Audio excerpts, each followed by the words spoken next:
मालेगांव के पास में फिर एक हादसा पेश आया। ये हादसा बड़ा दर्दनाक था। अब तो हम बोल बोल के थक गए इस चीज़ को। 8 दिन भी मुकम्मल नहीं हुआ, ये चौथा पांचवा हादसा है। इससे पहले हाईवे के ऊपर भी हमारे सोशल वर्कर वहाँ से बार बार लोगों को उठाकर दवाखानों में एडमिट कर रहे हैं, और ये 8 दिन मुकम्मल नहीं हुआ और ये हादसा पेश आया। एक 25 साल ख्वातून जिसका नाम आफरीन मतीउल्लाह था, और हमारे मालेगांव शहर के जो बहुत बेस्ट सोशल वर्कर है मसीउल्लाह, उसकी हवश थे ये, और एक्स कॉरपोरेटर अजीज़ मुकादम जो कि देवी के मल्ले के उसी एरिया के कॉरपोरेटर है, वो उनकी सगी भांजी थी। अब ये बताते भी मुझे दुख हो रहा है कि बच्ची ने दुल्हन का ड्रेस पहनी हुई थी। हम लोग पीएम रूम में थे, लाल ड्रेस पहनी हुई थी बच्ची, दुल्हन का ड्रेस पहनी हुई थी, और वो जुमा करने के लिए अपने माँ को, बाप को, अपने परिवार को मिलने के लिए उसका शौहर उसको छोड़ने के लिए जा रहा था। रॉन्ग साइड से एसटी आई, और आने के बाद उसने पूरी तरीके से बच्ची को आधा उसका धड़ पूरा ख़त्म हो गया, नीचे से लेकर पेट से लेकर नीचे तक। हम लोग ये चीज़ बार बार मालेगांव शहर से बता रहे हैं कि यार देखो ऐसे हादसा मालेगांव में हो रहे हैं। अब मालेगांव शहर के नौजवानों को जागने की ज़रूरत है। हम लोगों को कोई तोड़फोड़ नहीं करना है, हमको डिपार्टमेंट के खिलाफ नहीं जाना है, हम लोगों को गांधीगिरी करना पड़ेगी। ये गांधीगिरी के ज़रिए हम लोग डिपार्टमेंट को जगाने की कोशिश करेंगे कि देखो मालेगांव शहर में इतने हादसा हो रहे हैं, इतनी मौतें हो रही है, तो हम लोग कम से कम ये करें कि गांधीगिरी के ज़रिए, डिपार्टमेंट को मेमोरेंडम के ज़रिए या फिर धरना आंदोलन के ज़रिए हम लोग डिपार्टमेंट को जगाए। कम से कम हमको पॉइंट पुलिस मिले, कारपोरेशन की तरफ से कोई निवेदन हो, नो एंट्री के बोर्ड हो, ब्रेकर के ऊपर जो साइड रास्ते होते हैं, ब्रेकर के ऊपर जो लाइट लगाते हैं वो हो, जहाँ पर गड्ढे हैं। देखो वो जो रोड जहाँ पे हादसा हुआ है ना, वो रोड शायद ही, मैं बोलता हूँ, कोई यहाँ पर नया होगा, वो जानता नहीं होगा। 5 साल से उसका काम चालू है, अभी तक उसका काम मुकम्मल नहीं हुआ।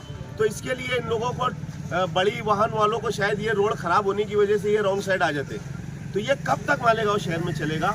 तो बस हमारा मुतालबा इतना ही है डिपार्टमेंट से और कॉरपोरेशन के कमिश्नर साहब से कि वो रोड वालों को, जो रोड का काम जिनका चालू है, हमको तो नहीं मालूम किसका काम है, लेकिन उनको नोटिस दे के जल्द से जल्द वो काम को मुकम्मल करवाए कि यार ये हादसा से कम लोग बचे।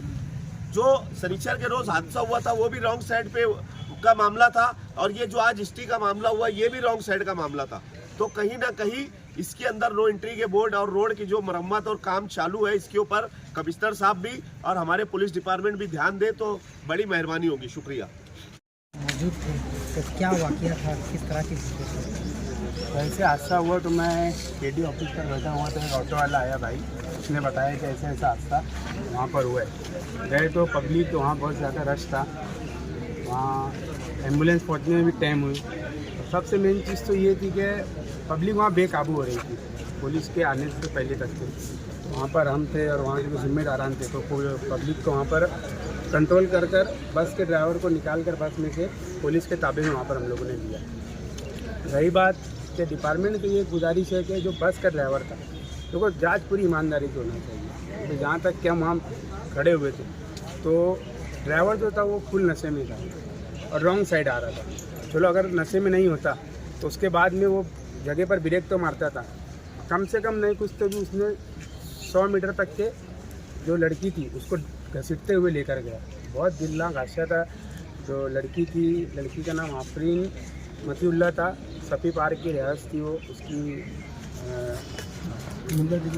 हाँ जो अपने एक्स कॉरपोरेटर है अजीज़ मुल्ला, उनकी भांजी थे वो। ये बहुत ख़राब हादसा है। डिपार्टमेंट से यही गुजारिश है कि जब आकर कोई लीडर आकर तुमको मेमोरेंडम देता है या कुछ एक्शन के लिए बोलता है, तभी तक के आप सिर्फ जागरूक रहते हो, उसके बाद में कोई कदम नहीं उठाते हो। गुजारिश यही है कि इसका हमेशा के लिए परमानेंट कदम उठाना चाहिए।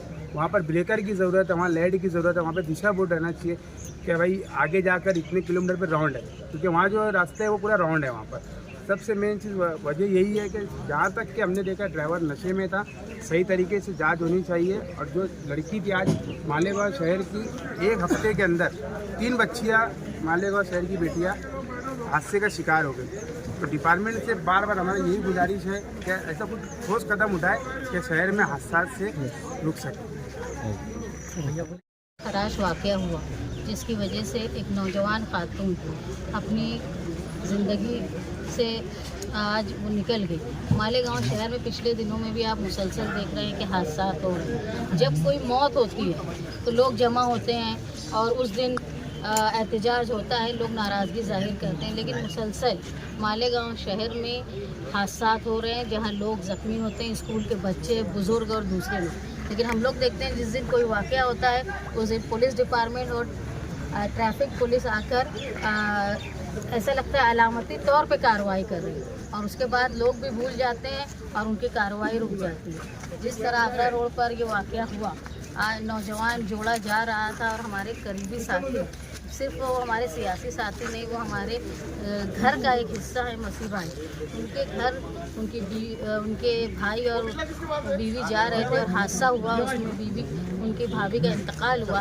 ये वाक़या जो है वो मालेगांव शहर के निज़ाम को दर्शा रहा है, जहाँ ट्रैफिक बहुत ज़्यादा है और उसके बाद अतिक्रमण है, पुलिस डिपार्टमेंट कॉरपोरेशन कोई कार्रवाई नहीं कर रहा है। अब रमज़ान का महीना लग रहा है और रमज़ान के महीने में ट्रैफिक बहुत ज़्यादा बढ़ती जाएगी और आगरा रोड जो है वो बहुत ज़्यादा ट्रैफिक का इलाका है, क्योंकि मुझे लगता है कि शहर का हर फर्द एक बार उस रोड से गुजरता है, इतना बिजी रोड है। अब अगर कार्रवाई करनी चाहिए, मुसलसल कार्रवाई करनी चाहिए। जो पुल है फ्लाईओवर वो अभी तक शुरू नहीं हुआ, जहाँ से एक तरह की बड़ी आबादी जो है वो पुल से आने वाली, जो नदी के इस पार से आने वाली आबादी है, वो पुल पार करके नीचे से ट्रैफिक रुक जाएगी, लेकिन उस पर भी कॉरपोरेशन कोई तवज्जो नहीं देगी। जिस तरह एक दिन वाक़या होता है और ट्रैफिक पुलिस और पुलिस एक्टिव होती है, लेकिन उसके बाद मुसलसल ऐसा होता है कि जैसा चल रहा है वैसा चलता रहे। मैं ये महसूस करती हूँ जब तक शहर के लोग एहतजाज नहीं करेंगे, लॉ एंड ऑर्डर पर अगर हमला नहीं होगा, तब तक क्या शासन और प्रशासन जो है वो अपनी आँख नहीं खोलेंगे। इसलिए ज़रूरी है कि पुलिस ने मुतहर्रिक रहे। अब स्कूल जब छूटती है तो इतनी शदीद ट्रैफिक होती है, सिर्फ आगरा रोड की बात नहीं, शहर के दूसरी भी सड़कों पर आप देखेंगे। अगर मशरकी इकबाल रोड पर एम्बुलेंस भी आती है तो उसको आने को, आगरा रोड तक आने के लिए घंटा भर लग जाता है। जिनको तिब्बी मदद फौरी तौर पे चाहिए वो उनको फौरी तौर पे नहीं मिल पाती, जिसमें कई मौतें हो रही हैं। इसलिए ज़रूरी है पुलिस डिपार्टमेंट को भी और कॉरपोरेशन को भी कि वो तवज्जो दे, अतिक्रमण को हटाए और जो बेजा ट्रैफिक का जो मामला ऐसा है, जो रॉन्ग साइड चलाते हैं, जो रोड पे पार्क करते हैं, जिसकी वजह से हादसा हो रहा है, उसको मुस्तकिल तौर पर रोका जाए। वहाँ पर डिवाइडर नहीं है। ये भी मैंने सुना कि वहाँ डिवाइडर नहीं होने की वजह से ऐसा होता है कि जहाँ रास्ता मिलता है रॉन्ग साइड गाड़ी को मोड़ लिया जाता है। तो ज़रूरी है कि कॉरपोरेशन वहाँ पर डिवाइडर लगाए। एक ट्रैफिक पुलिस भी होना चाहिए। मैं ये महसूस करती हूँ कि नदी के इस पार यानी मशरकी हिस्से में ट्रैफिक पुलिस नहीं है, जिसकी वजह से लोग आसानी से कानून तोड़ लेते हैं। ज़रूरी है कि वो खातियों को सज़ा दी जाए। ट्रैफिक पुलिस मौजूद है, जैसा कहा गया है कि ड्राइवर जो बस के ड्राइवर था शायद वो नशे में था, तो एसटी डिपार्टमेंट को भी चाहिए कि उनके यहाँ काम करने वालों की वो जांच करें कि वो कहीं नशा तो नहीं करते। और दूसरी बात ये कि वो कानून का पालन कितना करते हैं, क्योंकि हम लोग ये देखते हैं कि आम ड्राइवर से ज़्यादा जो सरकारी ड्राइवर रहते हैं वो ज़्यादा मस्ती में होते हैं और वो ये समझते हैं कि हमारी गाड़ी से अगर कोई हादसा हो जाता तो हमको सज़ा नहीं मिलती। इसलिए ज़रूरी है कि जो एसटी डिपार्टमेंट है वो भी अपनी जांच करे, अपने ड्राइवरों को ट्रेनिंग दे कि वो नशे से भी दूर रहे और ट्रैफिक कानून भी समझे। मैडम, जिस वक्त हादसा होता है तो आवाज़ें बहुत उठती है। अभी कुछ दिन पहले, 8 दिन पहले जो हादसा दरे गाँव के पास हुआ था, 2 लोगों की मौत हुई, बहुत चिल्लाट पुकार हुई, मीडिया में बातें आई और उसके बाद है तो फिर वही बात हुई, खामोश हो गए और अभी फिर एक नया हादसा आया, फिर आवाज़ उठेगी, फिर ये नहीं खामोश हो जाएगी। मैंने अभी पुलिस वालों से यही कहा कि ऐसा है कि जब कोई मुसलमान हादसे का शिकार होता है तो मुसलमान ये मान लेता है कि भाई ये अल्लाह की मर्ज़ी है और हम सब्र कर लेते हैं। अगर हम दूसरे लोगों की तरह एहतजाज करेंगे, तोड़ फोड़ करेंगे तो उसके बाद ही पुलिस एक्टिव होगी क्या, ये सोचने की बात है। लॉ एंड ऑर्डर का मामला हम लोग हमेशा समझदारी से मालेगांव शहर की मशरकी हिस्से की आवाम जो है वो बर्दाश्त करती है, जिसका नाजायज़ फ़ायदा जो है वो कानून तोड़ने वाले इस्तेमाल करते हैं।